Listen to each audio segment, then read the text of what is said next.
Have you heard of backfooting in a toxic relationship? It's a manipulation tactic that a lot of narcissists use.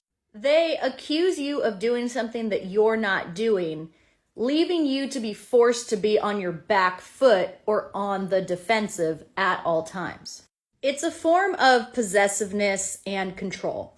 An example would be a narcissist accusing you of cheating over and over despite having no evidence. The backfooting comes in because you, as a result of this, are forced to police your own actions. You change your behavior or avoid certain situations so that you don't get these accusations constantly thrown at you. So maybe you are hanging out less with a friend of the opposite sex.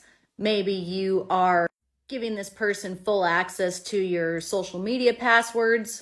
A common one that I see is you take your phone and you place it face down because you don't want some text coming in that they see and then they accuse you of all this crazy stuff.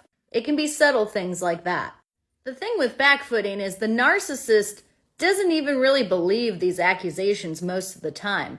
They're just accusing you because of this deep-seated feeling of possessiveness that they have to have over you. They cannot love without possession. They have to own you and control you.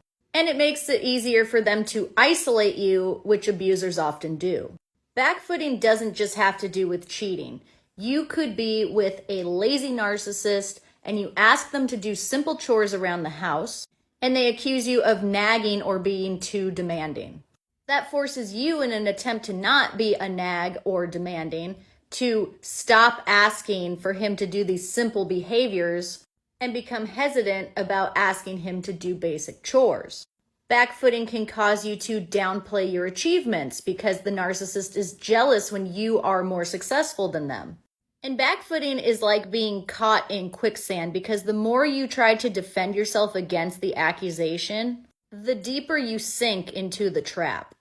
If you catch yourself changing your behaviors on a daily basis in order to avoid fights, you could be in a toxic or abusive relationship with a narcissistic personality. You should be able to feel safe when you go and hang out with your friends or your family. You should be able to feel like you can be alone without having these ridiculous accusations thrown at you. And if somebody is accusing you of things that you have not done, you have to really assess if you want to be with a person who thinks that you're capable of those things.